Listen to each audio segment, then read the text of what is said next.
বাইরে কি ভয়ঙ্কর বৃষ্টি পড়ছে, চারদিক মনে হয় ভেসে যাবে। তবে এই রকম বৃষ্টিতে কিন্তু ফসল ভালো হবে বলেই মনে হয়। তাহলে প্রজারা ঠিক মতন খাজনা দিতে পারবে, আদায় উসুল ভালোই হবে। আরে আগে তো ফসল হোক, গাছে কাঁঠাল না হতেই গোঁফে তেল দিতে কিন্তু আমি রাজি নই।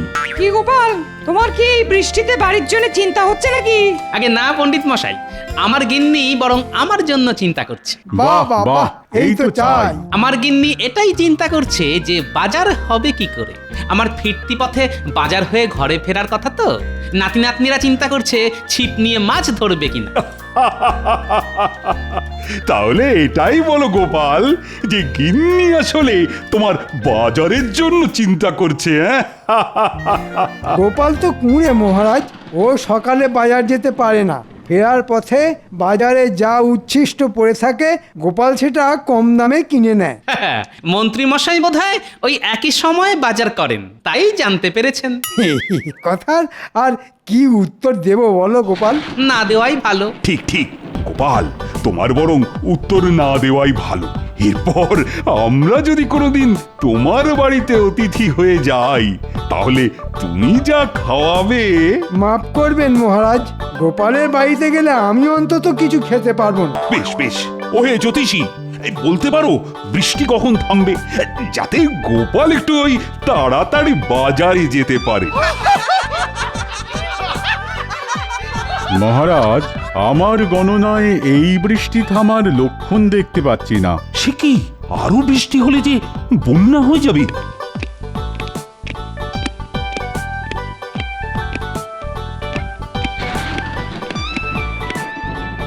মহারাজের জয় হোক। একজন জাদুকর এসেছেন ভিন্ন দেশ থেকে। জাদুকর এই অসময়? হ্যাঁ, ঠিক আছে, পাঠিয়ে দাও পাঠিয়ে দাও।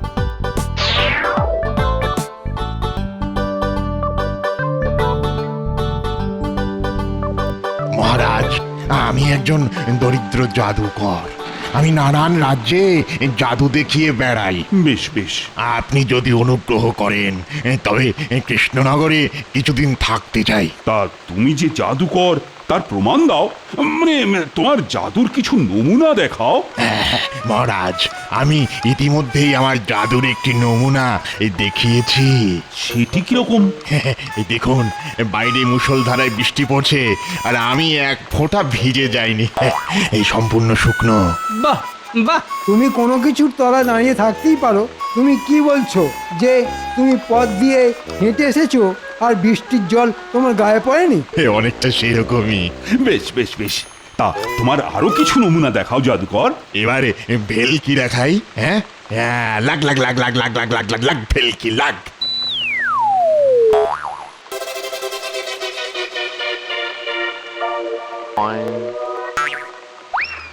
এমন কোন জাদু দেখাতে পারো মানে যাতে সবার একেবারে তাক লেগে যায়? আমি আমার জাদু মন্ত্রে একটা মোহরকে দুটো করে দিতে পারি। যা বলছো ভেবে বলছো তো? আপনি আমাকে দিয়ে দেখুন না একটা মোহর, আমি সেটাকে দুটো করে দেবো। হ্যাঁ,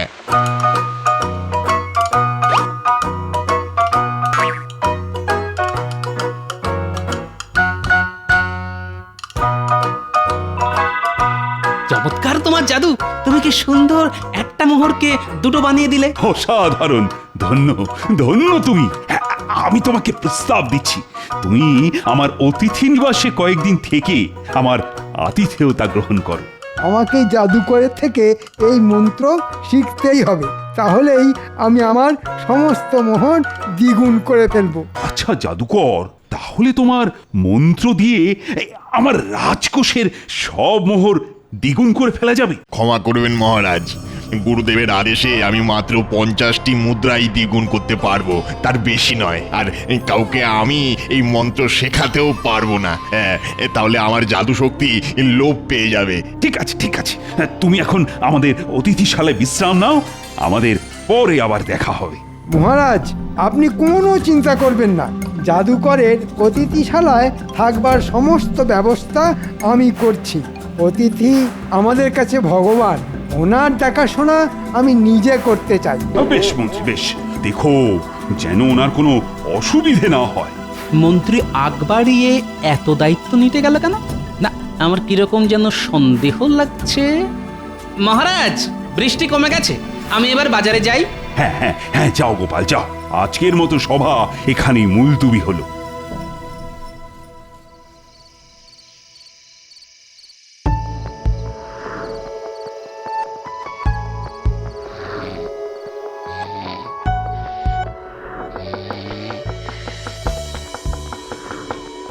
বেশ রাত হলো যে, দাঁড়ান, দরজা খুলছে। মন্ত্রী মশাই এত রাতে?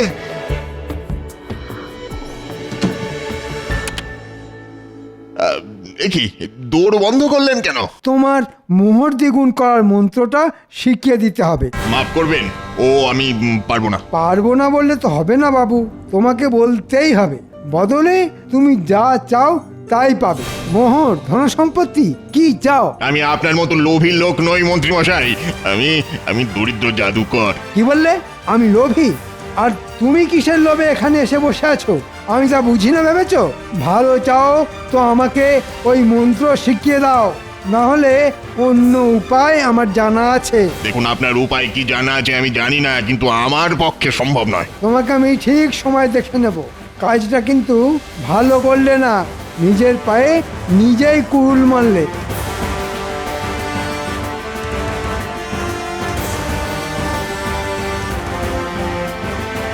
এখন কি করা যায়? কি করা যায়? কি করা যায়? কি করা যায়? আরে, আমার মাথায় এই বুদ্ধিটা এখনো খেলেনি কেন? ইস ইস ইস, অনেক দেরি হয়ে গেছে, আর সময় নষ্ট করা একদম ঠিক হবে না। এমন জিনিস মাথায় এসেছে তাতে এই রাজ্যের সবাই ঘোল খেয়ে যাবে। তবে এই কাজে মনে হচ্ছে বটা ঘটার সাহায্য লাগবে। যাই, ওদের কাছেই যাই।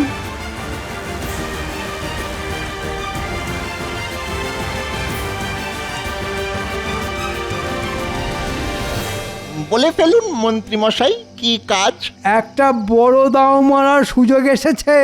আপনি তো বলেন প্রতিবার, কিন্তু আমরা তো ফেঁসে যাই। ফেঁসে যাস তোদের নিজের দোষে। এবারে কাজটা ঠিকঠাক করতে পারলে তোরা প্রচুর মোহর পাবি। ঠিক আছে, বলে ফেলুন কি করতে হবে। চুপ চুপ, দেয়ালেরও কান আছে, তাই আমি তোদের কানে কানে বলে দিচ্ছি কি করতে হবে।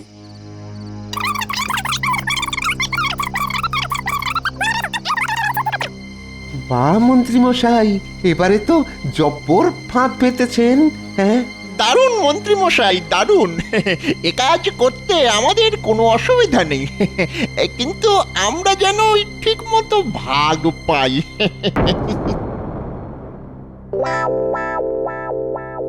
কি গোপাল, কাল কেমন বাজার করলে? কি আর বলবো মহারাজ, বাজারে কিছুই পেলাম না। আমার নাতনি পুঁটি ওই ছিপ ফেলে কতগুলি পুঁটি মাছ ধরেছে, ওই তাই দিয়েই রাতের রান্না হলো। যদিও গিন্নি বেশ গজগজ করছিল। ও গিন্নিরা একটু গজগজ করেই। মহারাজ, জাদুকর কেমন আছেন? তাই তো, কথায় কথায় জাদুকরের কথাই জিজ্ঞাসা করা হয়নি। মন্ত্রী, তুমি বলো, তুমি বলো। মহারাজ, কাল রাতে আমি জাদুকরের নিবাসে গেছিলাম। আমি তাকে বললাম যে আমার রাজ্যের শ্রীবৃদ্ধির জন্য আপনাকে কোষাগারের সমস্ত মোহর দ্বিগুণ করতেই হবে। তা কি বললো সে? জাদুকর কিছুতেই রাজি নয়। শেষে আমি অনেক কষ্টে জাদুকরকে ভয় দেখিয়ে কোষাগারের সমস্ত মোহর দ্বিগুণ করতে রাজি করিয়ে ফেলেছি। সে রাজি হলো? হ্যাঁ মহারাজ, রাজি হয়েছে। আমি এও বলেছি একই সঙ্গে আমার নিজের সঞ্চয়ের সব মোহরও আমি দ্বিগুণ করব। এটা কি হলো? যে জাদুকর মহারাজের মুখের উপর না করে দিল জাদু শক্তি লোপ পাবে বলে, সে হঠাৎ মন্ত্রীর কথায় রাজি হয়ে গেল। না না, এর মধ্যে রহস্য আছে নিশ্চয়। কি রহস্য, কি রহস্য, আমাকে জানতেই হবে। না মন্ত্রী, না, এটা কখনোই ঠিক নয়। এভাবে অতিথিকে ভয় দেখিয়ে তার ইচ্ছের বিরুদ্ধে কাজ করানো। আপনার কথার সাথে মহারাজ সম্পূর্ণভাবে সহমত আমি। এই ব্যাটা টেকোটার জন্যে কোনো পরিকল্পনায় সফল হবে না দেখছি। ঠিক আছে মহারাজ, আপনি যেটা ভালো বুঝবেন। তবে জাদুকর যদি চায় আমি আমার সঞ্চয়ের মুহূর্ত দ্বিগুণ করতে পারি মহারাজ। হ্যাঁ, সে তুমি পারো। আমার সঞ্চয়ে কিছু মোহর আছে, যদি সেগুলো দ্বিগুণ হয় তবে বড় ভালো হয়। মানে আমারও কিছু সঞ্চয়ে মোহর আছে। আমি গণনা করেছি মহারাজ, আমার রাশিতে ধনযোগ আছে। বুঝলাম। তা আর কেউ কিছু বলতে চাও? মোহরের মূল্য ওর নহে যৎ সামান্য, 2 গুণ করলে হতে পারি ধন্য। মহারাজ যদি দিয়ে দেন অনুমতি, সাথে যদি থাকে জাদুকরের সুমতি। বেশ বেশ, তা কি মন্ত্রী? এ তো দেখি মেঘ না চাইতেই জল। হ্যাঁ, ঠিক আছে, কাল নিয়ে আসুন, দেখছি কি করতে পারি। সবটাই তো জাদুকরের খেয়াল, আমি তো নিমিত্ত মাত্র।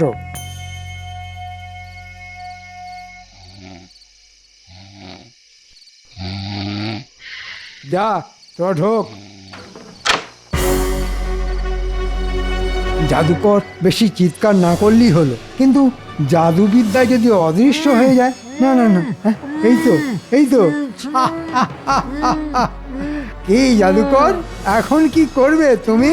কোন জাদু দেখাবে? হ্যাঁ, আপনি বলেছেন তাই এর হাত পা মুখ বেঁধে নিয়ে এলাম, কিন্তু কিন্তু এখন কি করব? কি আর করবি, একে নিয়ে এবার নাচানাচি কর। একদম বোকা তুই। যা, একে নিয়ে যা, বেটাকে রাজ্যের সীমানা পার করে দিয়ে আয়। অবুঝুক, মন্ত্রীকে চটানোর ফল কি হয়।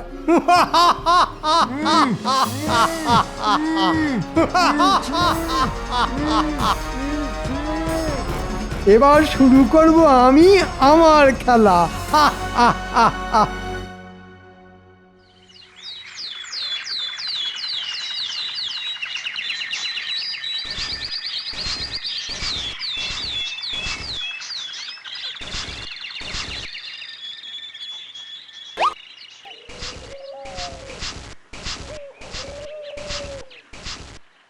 যা ভেবেছি সেটা সত্যি কি না এই মোহরই তার প্রমাণ দেবে।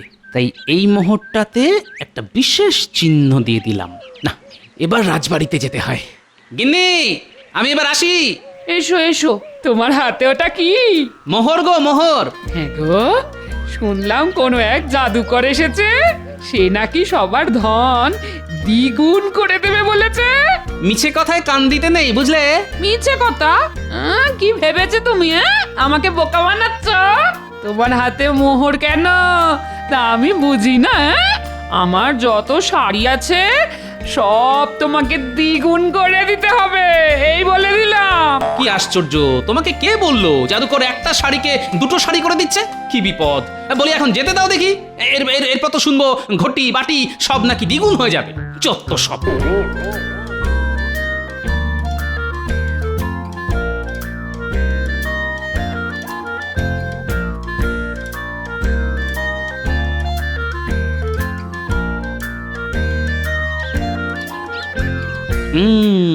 এদের দিয়েই আমার কাজ হবে। এই পুঁটি, নাপলা, গুলটে, চাপা। কি গো দাদু, আমাদের জন্য কি নাড়ু এনেছ? আরে না না, সব সময় খালি খাই খাই। দাদু বলো শিগগির, আমরা এখন খেলাতে খুব ব্যস্ত। সেটা দেখতেই পাচ্ছি। শোন, তোদের একটা কাজ করতে হবে। এই কাজটা ভালোভাবে করলে তোরা যা চাইবি তাই খাওয়াবো। কিন্তু কাজটা কি দাদু? শোন শোন, এটা খুব মজার একটা কাজ। আমি তোদের কানে কানে বলবো, কেউ জানতে না পারে। কি সবাই দেখছি তাদের সঞ্চয় থলি করে হাজির হয়েছে দ্বিগুণ করে নেবার জন্যে। এর মধ্যে আপনারা আপনাদের পুঁটলি রাখুন, আমি নিয়ে যাব।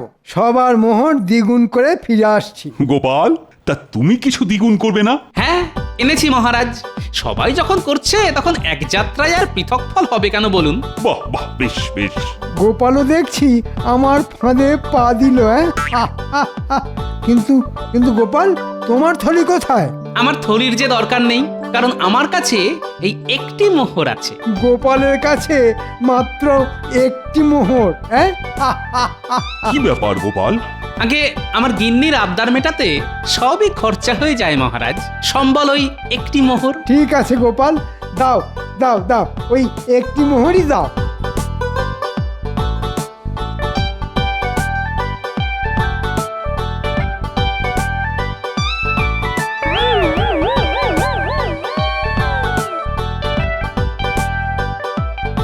সবাই অপেক্ষা করো, জাদুকর তার ঘরে অন্য কাউকে যেতে নিষেধ করেছেন। মহারাজ, প্রকৃতির ডাক এসেছে, আমাকে একটু বেরোতে হবে মহারাজ।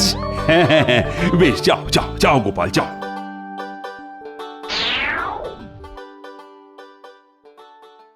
এ কি, কেউ দেখছি নেই? জাদুকরই বা কোথায় গেল? মন্ত্রীকেও দেখছি না। যা ধরেছি মনে হয় তাই। আমাদের মোহর সব দ্বিগুণ হচ্ছে। আমি অবশ্য এতে বিজ্ঞানের কোনো ব্যাখ্যা খুঁজে পাইনি, কিন্তু তাও সঞ্চয়ের মোহর দিলাম। দ্বিগুণ হলে ক্ষতি কি? কিন্তু মহারাজ, মন্ত্রীমশাই তো বহুক্ষণ গেছেন, এত সময় তো লাগার কথা নয়। সবকিছু নিয়ে পালিয়ে গেল নাকি? ওরে বাবা, আমি যে সব দিয়ে দিলাম, এখন কি করি?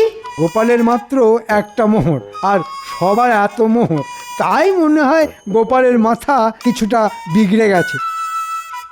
ওই দেখি দেখি আমার পুটলি।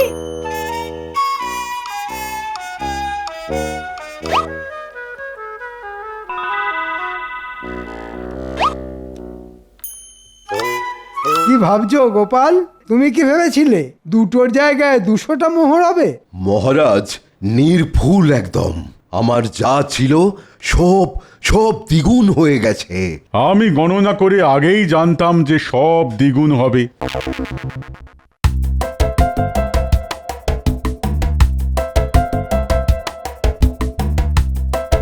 আমি যে চিহ্ন দেওয়া মোহর দিয়েছিলাম সেটা আসেনি, তার মানে আসলটা গায়েব। শ্যাকরা বলল এগুলো নকল মোহর, তার মানে আর সংশয় নেই। যা করার এবার আমাকেই করতে হবে। দাদু, তোমার কথা মতো মন্ত্রীমশাইকে আড়াল থেকে পিছু নিয়েছিলাম। সে কি রে, মন্ত্রী রাজসভা থেকে অতিথিশালায় না গিয়ে মোহর নিয়ে সোজা বাড়ি? হ্যাঁ, তারপর খালি হাতে জঙ্গলের মধ্যে পুরো বাড়ি। দাদু, তারপর আমরা দেখলাম মন্ত্রীমশাই ওই পোড়া বাড়ির ভিতর থেকে একটা মোহর ভর্তি বাক্স নিয়ে বেরিয়ে এলো। বেরিয়ে যাওয়ার আগে বটা বটাকে বলছিলেন তিনি নাকি অনেক রাজ্যবাসীকে ঠকিয়েছেন, এরপর নাকি আরো ঠকাবেন। দাদু, ওই ঘরে বেশ অনেক কটা মোহরের ঘোড়া ছিল গো, আমরা তো দেখেই হাঁ হয়ে গেছি। বেশ বেশ, আচ্ছা তোরা এই পোড়ো বাড়িটা চিনতে পারবি তো? হ্যাঁ দাদু। ঠিক আছে, কাল রাতে তোরা আমার সঙ্গে যাবি। কি সবাইকে বেশ খুশি দেখছি। মন্ত্রীর দয়ায় দ্বিগুণ জাদু মোহর পেয়ে আমরা বেশ ভালো মন্দ খাচ্ছি, বলো? আরো একটা খুশির খবর আছে, আগামীকাল তোমাদের রানী মায়ের জন্মদিন, আর সেই উপলক্ষে সবার ভুরিভোজের ব্যবস্থার পাশাপাশি রাজ্যের সমস্ত প্রজাদের রানী নিজের হাতে একটি করে স্বর্ণমোহর বিতরণ করবেন। সাধু সাধু সাধু।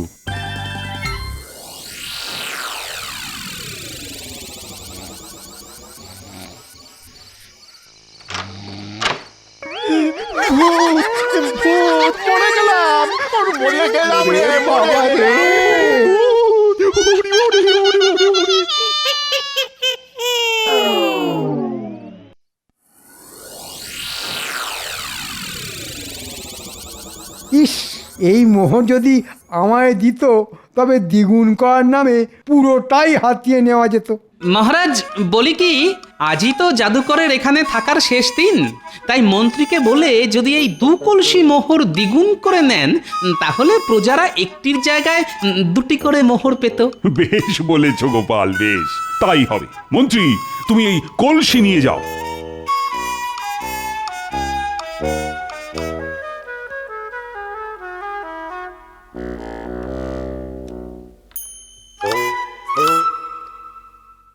মহারাজ, বাইরে বেশ কিছু গ্রামবাসী জড়ো হয়েছে।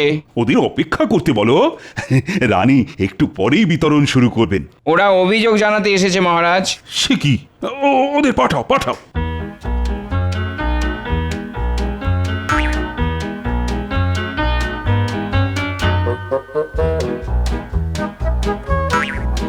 মহারাজ, আমাদের মোহর কেউ নিতে চাইছে না, বলছে নকল মোহর।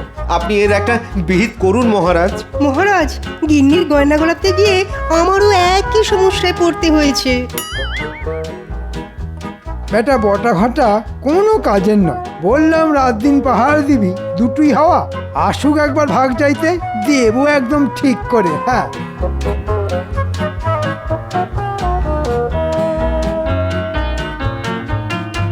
এসব কি শুনছি মন্ত্রী? রাজ্যের সব মোহর নাকি নকল? যা ফেসে গেলাম নাকি? আপনি কিছু ভাববেন না, আমি আছি তো, সব ঠিক করে দেব। আপনি বরং রানীমাকে ডাকুন। ঠিকই তো জাদুকরের সঙ্গে থেকে মন্ত্রী মশাইও বোধহয় জাদুবিদ্যা শিখেছেন। তুমি এসব কি বুঝবে গোপাল? এ হলো জাদুর মায়াজাল।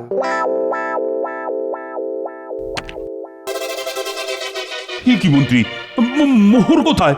তাহলে কি সমস্ত প্রজারাই ঠিক বলছে? কি তবে ওই জাদুকরের মায়াজাল? এ মায়াজাল নয়, এ হলো মন্ত্রীর মোহজাল। ওই দেখুন। এই তো মন্ত্রী আমাদের লোভ দেখিয়ে পাপ কাজ করায়। একটা মোহরও আমাদের কপালে জুটলো না। না মানে ভুল হয়ে গেছে মহারাজ, ভুল হয়ে গেছে। আসলে জাদুকর মোহর দ্বিগুণ করার মন্ত্র শেখায়নি বলে তাকে রাতের অন্ধকারে সরিয়ে দিয়ে মন্ত্রী রাজসভায় জাদুকরের রাজি হওয়ার গল্প দিয়ে মোহর হাতাতে থাকে। হ্যাঁ, আসল মোহর প্যাকে পুরে তার বদলে নকল মোহর ফেরত দেয়। আর এই কাজে সাহায্য করে বটা ঘটা। আমার প্রথমেই সন্দেহ হওয়ায় আমি একটাই মোহর দিই, তাও বিশেষ চিহ্ন দিয়ে। সেটা ফিরে না আসতেই বুঝি এ হলো মন্ত্রীর মোহজাল। আর মন্ত্রীর উপর নজর রেখে সকল মোহরের আস্থানার সন্ধান দেয় আমার এই ছোট্ট বন্ধুরা। বাহ বাহ, চমৎকার! রাতেই ভূত সেজে সেখানে হানা দিয়ে নকল মোহর সরিয়ে নুড়ি পাথর পুড়ে দিই, আর তাতেই কেল্লা ফতে। ধন্য তুমি গোপাল, ধন্য তোমার নাতি নাতনি। আমি ঘোষণা করছি পুরস্কার গোপাল ও গোপালের নাতি নাতনিদের জন্য।